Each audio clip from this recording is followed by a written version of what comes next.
Assalamualaikum warahmatullahi wabarakatuh. Pada kesempatan kali ini, saya akan mencoba membahas tentang fungsi perorganisasian dalam manajemen. Baik, sebelumnya izinkan saya memperkenalkan diri. Nama saya Rizal Zawi, saya dari Prodi Administrasi Publik. Saya adalah seorang mahasiswa dari Universitas Malik Saleh. Oke, di sini sebelum kita mengenal lebih lanjut apa sih itu perorganisasian, alangkah baiknya kita mengerti terlebih dahulu apa sih itu organisasi dan apa sih itu manajemen. Jadi organisasi adalah suatu kesatuan atau susunan yang terdiri atas orang-orang atau perkumpulan untuk mencapai tujuan bersama. Contohnya seperti sekelompok orang yang bekerja sama, layaknya asosiasi lingkungan, amal, serikat pekerja, dan perusahaan. Sedangkan manajemen adalah proses perencanaan, perorganisasian, pengarahan, dan pengawasan sumber daya manusia dan sumber lainnya untuk mencapai tujuan yang telah ditetapkan. Jadi, kalau organisasi ini adalah sebuah wadah, manajemen ini adalah wadah yang mengatur wadah tersebut, kemana arahnya dan kemana tujuannya.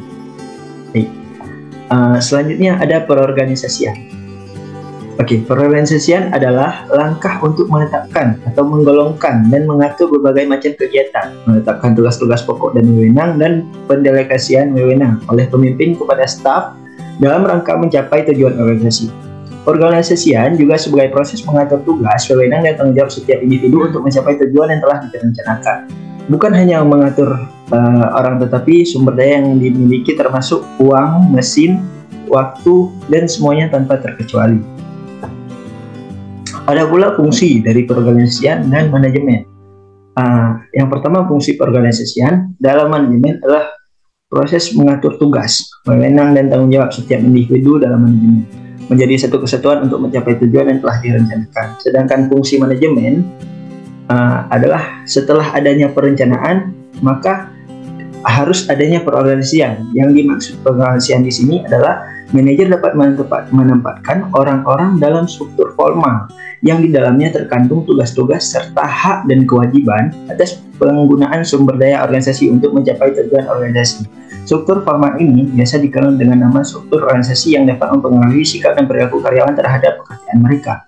Struktur organisasi yang sesuai dan tepat akan dapat meminimalkan biaya yang meningkatkan efisiensi. Ada pula struktur, tujuan, serta hakikat fungsi perorganisasian dalam manajemen. Ada struktur perorganisasian ini yaitu penugasan formal bagi individu dan bagian organisasi.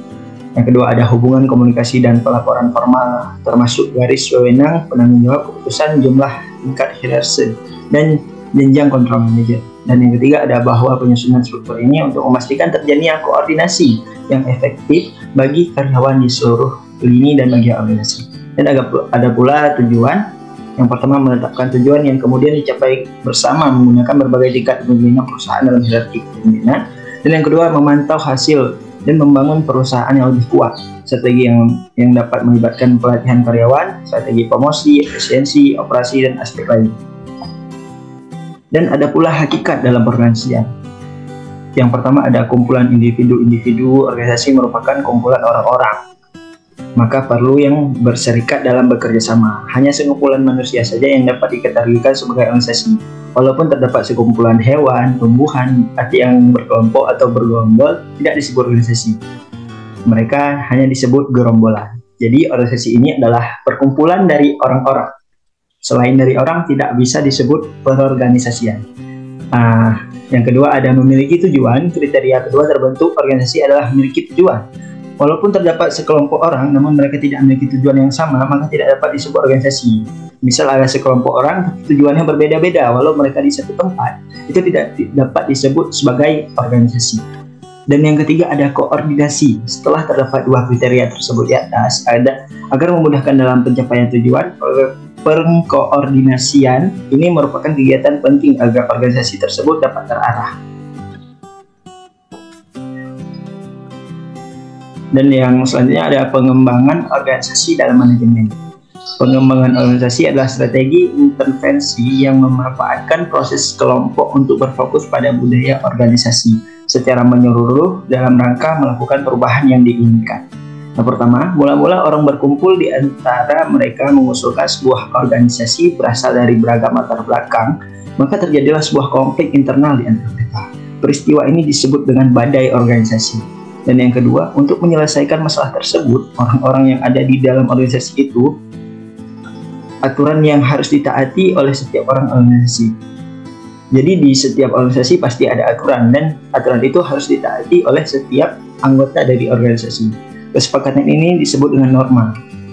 Dan dengan adanya norma ini diharapkan kinerja organisasi dapat berkembang dan mampu mewujudkan apa yang dicita-citakan oleh organisasi. Berikut ada beberapa daftar referensi yang saya ambil dari bahan yang saya berikan tadi. Oke, terima kasih buat teman-teman yang telah menonton. Sekian dari saya. Assalamualaikum warahmatullahi wabarakatuh.